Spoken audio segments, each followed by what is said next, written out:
अपमान। कोई व्यक्ति दूसरे का अपमान क्यों करता है? क्या आपने कभी विचार किया है? वैसे तो हम भी बिना कारण बहुतों का अपमान करते हैं। हमारा अपना अपमान भी बहुत बार होता है। संसार का सारा व्यवहार एक दूसरे का अपमान करने पर टिका है। जैसे पति अपनी पत्नी का अपमान करता है, पिता अपनी संतानों का अपमान करता है, नौकरी देने वाला अपने नौकर का अपमान करता है, अर्थात जो भी बलवान है वो निर्बल का अपमान करता है।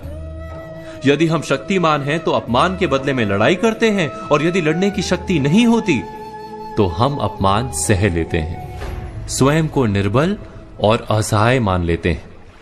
हमें छोटे होने का एहसास होता है। ऐसा प्रतीत होता है जैसे हमारी आत्मा कुचली गई हो। किंतु कोई किसी का अपमान क्यों करता है? हम विचार कर रहे थे कि जब अपमान होता है तो मनुष्य को अपनी निर्बलता का एहसास होता है, और निर्बलता का बोध मनुष्य को कुचल देता है। वो अधिक से अधिक निर्बल बन जाता है, अत्याचार सहने की आदत सी पड़ जाती है, आत्मविश्वास का नाश हो जाता है। और जब आत्मविश्वास नहीं होता तो मनुष्य शराब और जुए जैसे व्यसनों में सुख ढूंढता है, मन से रोगी बन जाता है।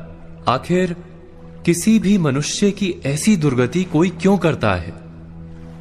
अपमान करने वाला वास्तव में क्या सिद्ध करना चाहता है? कभी गहराई से विचार किया है?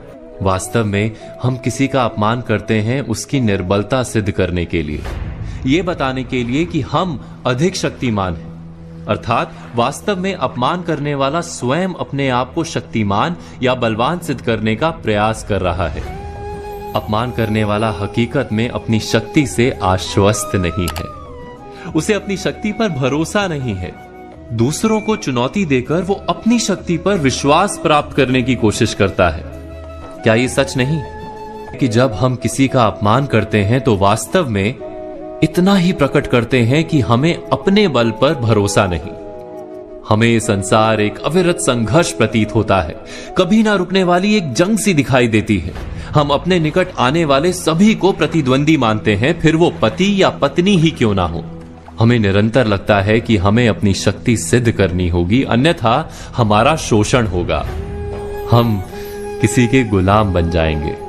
किंतु क्या हमने कभी विचार किया है कि दूसरों को प्रतिद्वंदी अर्थात दुश्मन मानने के बदले कलीग मान लें, हमारी सहायता करने वाले सहयोगी मान लें, अर्थात दूसरे व्यक्ति को प्रेम करें तो उसका अपमान करना आवश्यक ही नहीं होगा। किंतु प्रेम करने के लिए आत्मविश्वास आवश्यक है। जिसे अपनी शक्ति पर विश्वास नहीं, वो प्रेम कर ही नहीं सकता। अर्थात जिसका हृदय आत्मविश्वास से भरा होता है, ना वो अपमान करता है, ना अपमान को स्वीकार करता है। क्या ये सत्य नहीं? इस तथ्य पर विचार अवश्य कीजिएगा।